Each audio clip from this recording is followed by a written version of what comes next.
Hey everybody, my name is Paul Esden Jr., aka Boy Green. I work for Heavy.com, and we've got a special guest joining us, a Pro Football Hall of Famer, the NFL's all-time leading rusher. But I know him a little bit differently because my father, Paul Andrew Esden Sr., a diehard Dallas Cowboys fan, introduced me to Emmitt very early in my life because he used to run through my house screaming, "Emmitt!" So we bring him on the show. Emmitt, gosh darn Smith, baby. What's up, Emmitt? Not much, man. How you doing? I'm fired up, and again, that's how I was raised in a Dallas Cowboys household with a lot of screaming of Emmitt, and my father running through the house with a Dallas Cowboys flag before every game. So a special connection to you, Emmitt. Oh, thank you. That's So awesome. Emmitt, yeah, we'll talk about your partnership with Bud Light here in just a second, but of course, I mentioned it, the NFL's all-time leading rusher, baby, 18,355. And all records are meant to be broken. But, Emmitt, I got to ask you, especially considering the current stage of status of the running back position, will your all-time NFL record ever be topped? You know, I get asked that so much. And at the state of the NFL, the way you just described it, it appears like it would be a long time for that record to come down.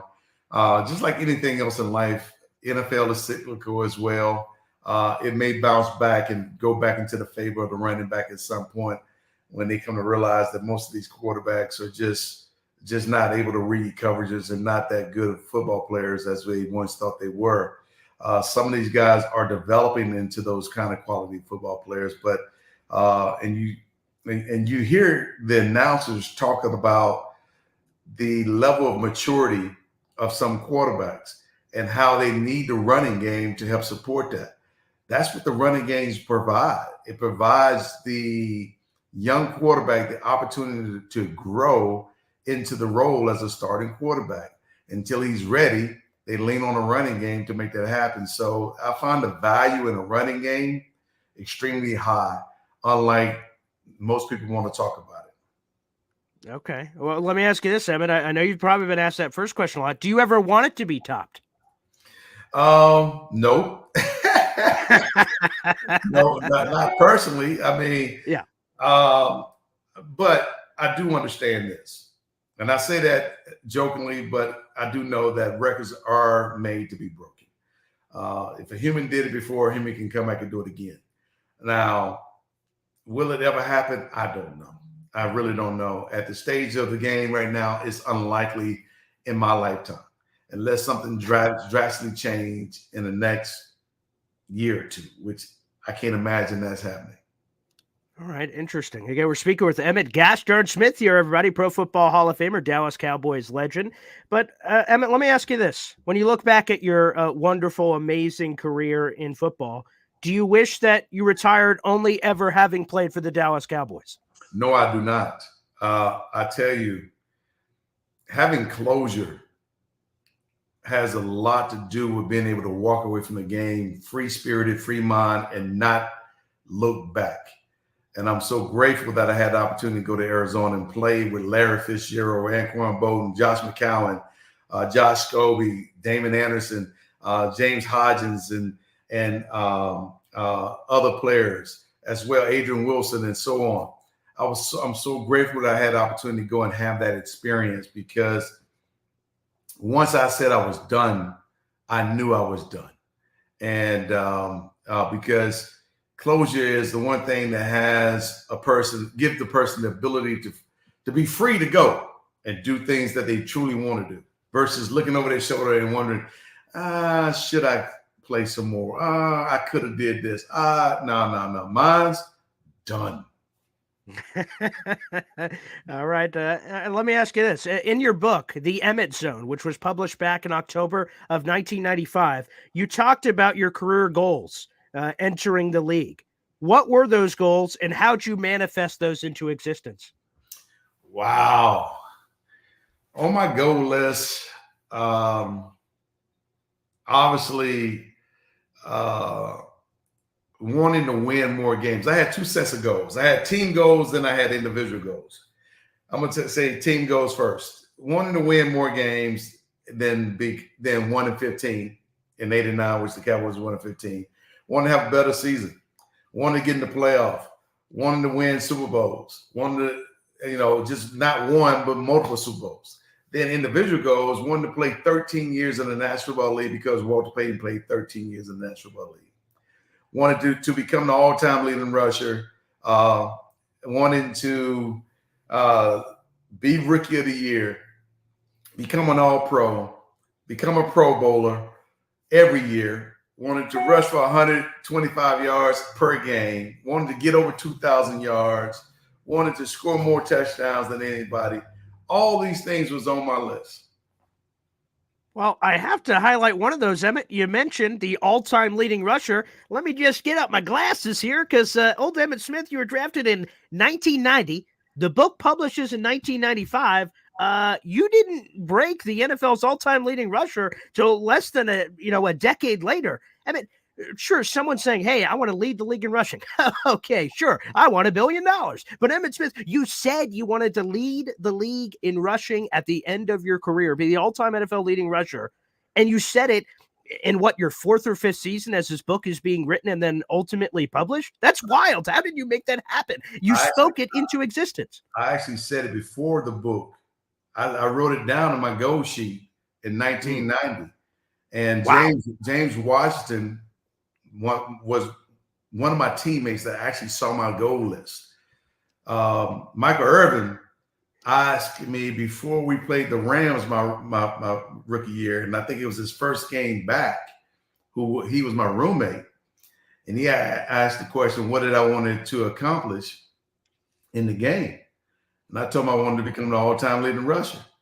He started laughing. And so yes, you can call it manifest. Yes, I manifested it. Yes, God blessed me with the talent and the drive and the determination to try to do that. But most importantly, he blessed me to be with the organization that afforded me the opportunity to do it.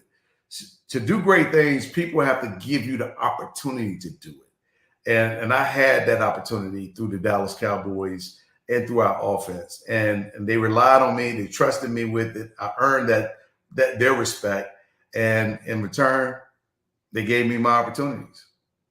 Well, blessed be he for that. Amen. Emmitt Smith, you're joining us here on the program. And Emmitt, you're here because you've partnered with Bud Light. Let's give a shout out to Bud Light, which is the official beer sponsor of the NFL. And it's tapping Super Bowl champions and NFL Hall of Famers Peyton Manning and Emmitt Smith, who's joining us here now ahead of the 2023-2024 NFL playoff to show off the Super Bowl level excitement of throwing and receiving a game-winning pass in a new TV commercial. Easy Receivers. The campaigns also introduces the brand's biggest Super Bowl ticket giveaway ever, where the more fans show their Bud Light love, the more chances they have to win. Starting December 1st, fans of the age of 21 or older can enter for chances to win playoff and Super Bowl tickets by scanning Bud Light QR codes, showing off their Bud Light love on their social channels, and checking back every week for more opportunities to enter. Additional prizes include tickets to the Bud Light Backyard Tour, presents Zach Bryan concert, and gift cards to Uber Eats and Instacart to help fans stock up for at-home Super Bowl parties. So, Emmitt, Bud Light sponsorship, juicy. We love it, baby. They are creating experiences for people to have a complete understanding of what the Super Bowl is all about. And kudos to Bud Light for doing that and reaching out to people and giving them an opportunity to have an experience at playoff games, also during the Super Bowl and at the Super Bowl. So all the things that you just mentioned, the Instacart stuff and everything else, they're trying to make sure that your Super Bowl experience is truly a good one. All right, Emmitt, let's get a couple of questions on the current Dallas Cowboys before we get you out of here. Let me just ask you this straight up. Is Dak Prescott the right quarterback for the Cowboys to get them back to the Super Bowl? I would say yes, and I would ask someone who asked me that question, who's better that we can go get? Nobody. Touché. So, nobody. So let's not talk about getting rid of somebody. He's the best we got. He's the best that's out there right now that we can go get. You can't go get anybody better. So let's just stay with what we have and allow him to go ahead and grow. Allow McCarthy to go ahead and grow the offense and expand the offense to allow Dak the versatility to throw the ball all over the field to different players instead of trying to squeeze everything into one or two players. Well, that very fair. And as a former running back, Emmitt, I have to ask you, do you think Dallas needs to make a splash this offseason? Add another running back to the room. I took a peek ski at some of the free agency. Derrick Henry, Josh Jacobs, Austin Eckler, Saquon Barkley. I mean, there's some names out there. Emmitt, is it time for one of those guys to slap the star on the side of the helmet? I don't think so. I think we got two good ones. I think Tony Pollard and Dowell are great combinations. So I don't see no need to really go and do that. The only reason why you would do that is to truly make a splash in PR aspect of it, because I think you got two great ones. You bring in a Derrick Henry or a Saquon Barkley in here. Now, I mean, you still got great football players. You still have great football players, and some of them do things differently. Tony Pollard gives you a lot more flexibility in the offense. I'm not sure Derrick Henry would do that. I'm not sure Saquon Barkley would do that. And so when you put Dowdle and Barkley, not Barkley, but Dowdle and Pollard, Tony Pollard in the game together, it's different dynamics, just different dynamics. And so I like what we have. Okay, I think if we look in other places, we're spending energy and time and focus in areas that we don't need to. Look it's at a that. distraction to me.